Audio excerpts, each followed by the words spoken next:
Hi, I'm State Representative Seth Grove, 196th District in York County. Just wanted to take a moment and provide you an update of what's happening in Harrisburg, give you an overview of the Welfare Code, which was passed this week in the Pennsylvania House of Representatives, and give you an update of where we're at for the 2017-18 budget and how we're going to close that out for this fiscal year. First, the Omnibus Human Services Code, which was House Bill 59, was passed by a slim majority of 102 votes at the time of this taping last evening in the Pennsylvania House of Representatives. It does multiple welfare reforms, which will decrease costs for Pennsylvania taxpayers, as well as, I believe, increase health outcomes for those who are actually on our medical assistance programs. The first provision in that code was actually authored by myself, House Bill 998, which caps Act 34 benefits to 3 years for state employees.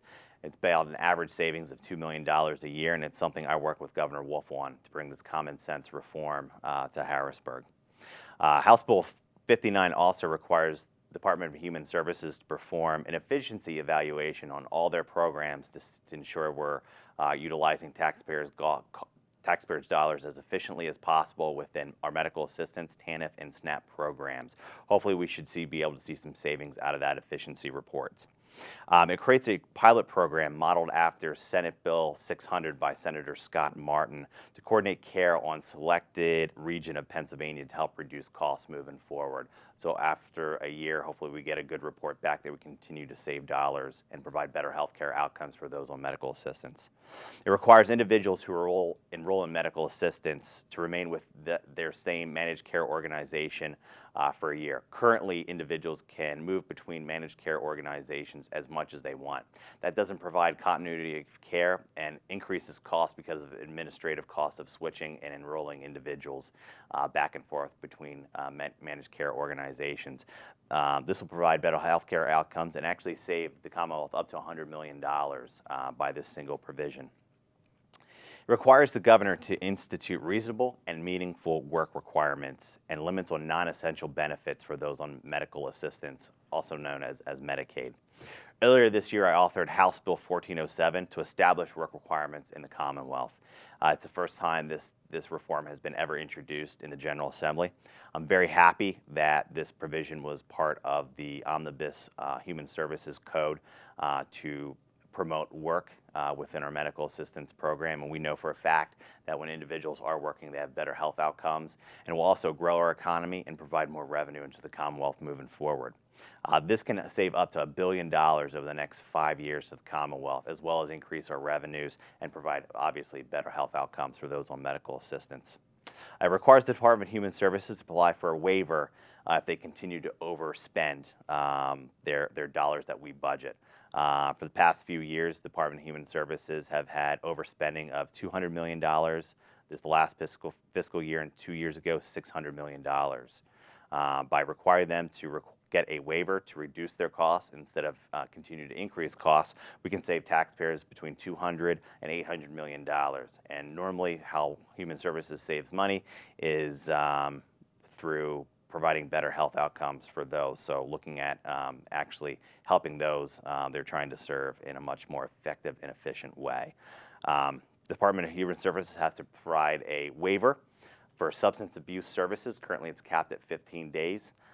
This is something that will help us fight the opioid epidemic and hopefully save about $15 million to taxpayers in applying for those waivers.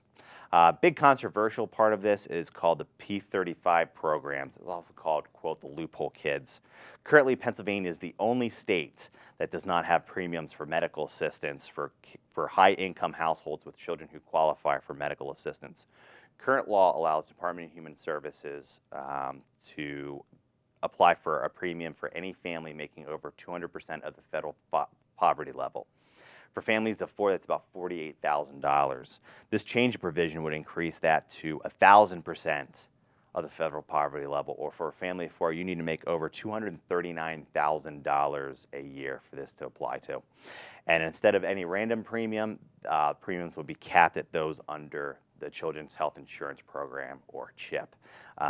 This will help stabilize that program.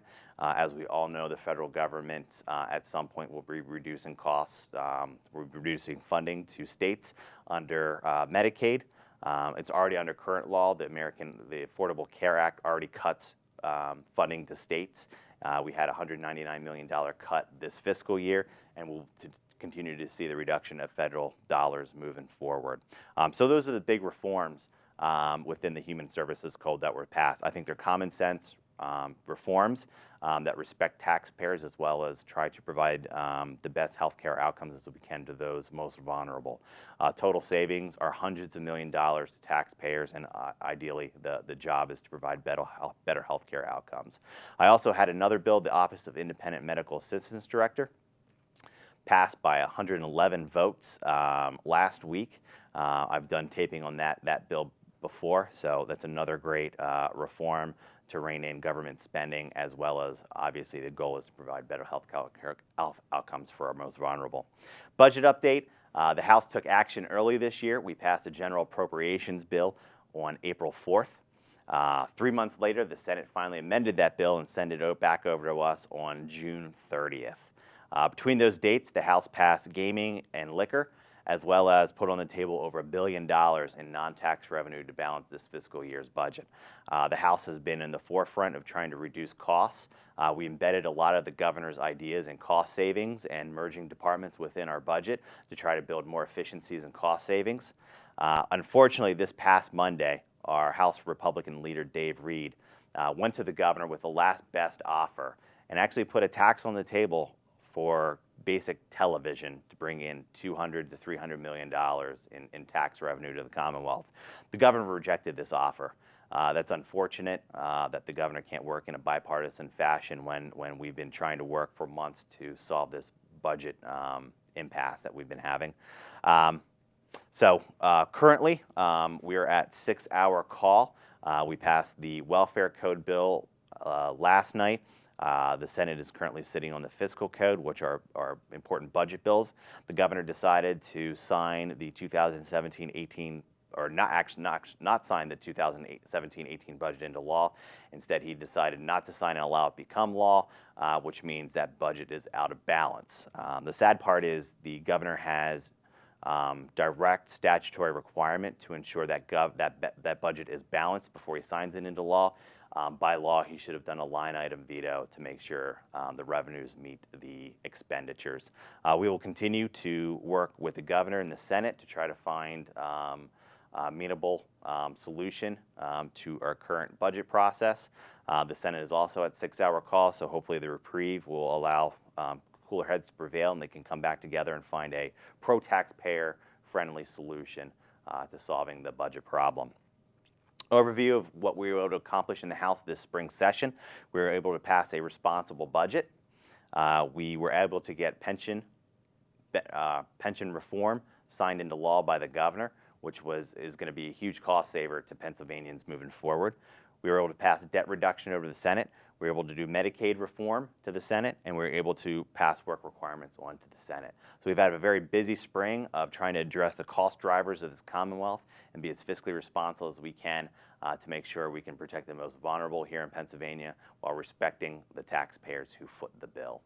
Thank you again for watching. If you have any questions, you can find my contact information at repgrove.com and check back later for more updates. Thanks.